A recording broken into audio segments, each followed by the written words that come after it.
Okay, so that job interview is exactly why I do not want to work in machine shops anymore. Like, the male-dominated culture of the workforce is disgusting. Like, these old guys are crazy thinking they know everything about everything. I just went to this machine shop, okay? First of all, I walked up there all happy, like, go lucky, like, hey, here I am for my interview. And they were like, oh, you're wearing that? That's what they said to me. I'm literally wearing shorts and Nikes. And I was like, wait, what? Yeah, I'm wearing this. Why? And they were like, well, you're touring a plant. And I was like, I didn't know I was touring a whole plant. I thought I was touring a machine shop. And, like, I didn't even know I was steel-toe boots. I just came from a machine shop where we wore hey dudes. Like, what? And who's dropping, like, 1,000-pound things on their feet in a machine shop? What are you guys making? So they take me into the shop and they sit me. Well, it was like so weird. First of all, I thought I was gonna get decapitated. I was walking into like a trailer, like junkyard warehouse scene in Harrisburg, and there was like meat hooks hanging from every corridor, and there was a lot of corridors, you guys, like a lot of warehouse corridors. It was so scary. And so I go in there and I sit down and I'm like, haha, yeah, I'm here for my interview. And they take me into he gives me a print. So now they're going to challenge me because now they think I don't know what I'm doing and I don't know what I'm talking about and I'm just this dumb girl here at a machine shop interview. They hand me this blueprint of like this part. It's kind of like a bracket that, you know, it's got its center cut out and it's got two little like arm brackets on the sides and then a flat on the bottom and like a bunch of bolt holes and stuff. He's like, how would you make this part on a mill? I said, well, what kind of mill? What are we working with? And he was like, a Haas. I said, a Haas what? And he was like, well, I'd have to take you out there and show you. I don't know what it is. He didn't even know the name of his own machine. And then he took me out there. He's like, Jason, you take her out to see the machine. So then he had Jason, this like burly machine shop maintenance guy, take me out to tour the machine shop. Jason was enamored. He didn't know what to do. He was just like, he knew I knew my shit at that point. Jason knew like, oh shit, this girl knows what she's talking about and this guy thinks he's making fun of her and now I'm stuck with her. So Jason takes me out to the shop and we go there and there's this guy at the machine and his name's like Vinny or something Italian. I don't know. He's like working at the machine. He's like got X's and Y's and G zeros in his brain and he's literally G-coding this part by hand on the machine like this. On the Haas machine. And this is a Haas VF6. Like it's a big machine, big capabilities, like, and they have Inventor 360 cam software on site. They just don't know how to use it. They don't have anybody to know how to use it.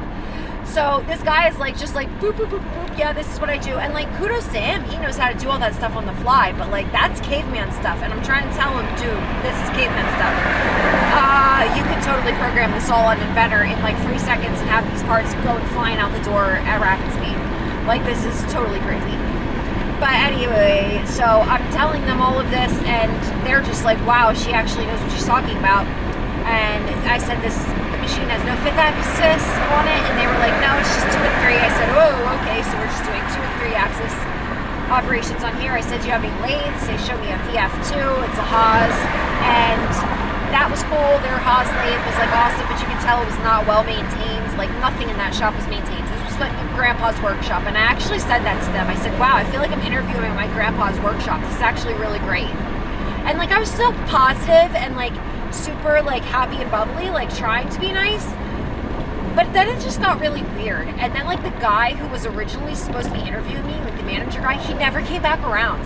Jason, the guy who toured me through the shop, took me back to the manager guy's office and he wasn't there. And Jason's like, yeah, he's off doing something else. He has some like big critical thing to do. I said, but he had this interview scheduled with me. And he was like, yeah, well, he's got more important things to do. And then the guy literally came flying back through. Jason was like, I'll show you one more other thing in the shop and then we'll let you go. So he takes me back out into the shop and this guy comes flying through, the guy that was supposed to be interviewing me in the first place, the real like uppity guy. And he was like, so I just want to let you know that I have to get this part. I'm going to take this print from you. And he takes the print that he gave to me beginning of his day. He's like, I have to get this welded like right now, so I need to go handle that, and I'll be in touch. So I'll just let you know. We'll get feedback from Jason, and I'll let you know. And the guy's on the floor. You talk to everybody? Okay, we'll let you know. And he like went storming out of there. So I don't even know, like, A, if I'm gonna get offered the job, but because this guy was like totally butthurt that I was a way more knowledgeable machinist and manufacturer than he was. And I came in there knowing way more and how to, like,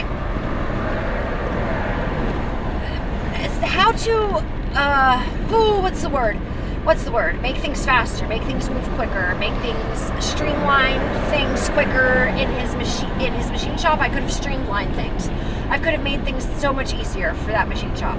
But we don't know what's going to happen. I don't know if they're going to call me. I told them what I want for money. I said, I'm not coming here for less than this. And they were like, oh, wow, okay, well, we'll see if that's something we want to do. And I was like, okay, yeah, we'll see. And so there's that. And it's a Monday through Friday, first shift or second shift gig. And the hours are like really sweet. It's like 6 to 2 and then 2 to 10. So really sweet job, really sweet commute. I don't know, something to think about in my back pocket, and we'll see if they even want me. But like, that's what girls have to go through to get these metal jobs. Now, if I do get this job in this shop, I'm gonna be contending with all these guys who want to test me constantly. They're gonna constantly be pushing my buttons. Oh, is she able to do this? Oh, is she able to make this part? And I'm gonna have to be constantly proving myself. And that's why I get so sick of working machine shops. That's why I bounce from shop to shop to shop to shop. Because I get so sick of the culture. I get so sick of the guys that work there. I get it. You're men. You've been doing this for 35 years. Well, guess what? I was in prison and I learned from men that were doing it for 35 years, and I do it better now, this way, with new technology. And this is what's going to happen. The new generation that's coming up behind you is going to just like sweep all of this away. So get with it or get lost, you old men. Ah! Jeez, we got to destroy that culture in this country. We have to destroy it. We are so buried under it. Oh my goodness. Am I a feminist? You might be. I think I'm a feminist, and I don't know. Maybe I am. I'm a feminist, and I just, wow. Whew, girls, it is hard for us out here, and we just need to have thick skin. And thank God made me into this clown, and I can laugh at myself, because these guys, they think they're like playing me. They think they're tricking me, and like that guy really thought he was gonna take me on, like hand me this print and be like, haha, she doesn't know what she's doing. I'm gonna give her this print and make her show me how to make this part. Yeah, let's see if she can G-code that. And then I did, and then I did more than that. And he was like, whoa. And I was like, this is how you actually should be doing it, because the way you're doing it is dumb. And it's like how they did it in the caveman ages. Whoa, oh my gosh, this is why they don't want me in machine shops, and this is why I have to leave machine shops, this is why I don't fit in there.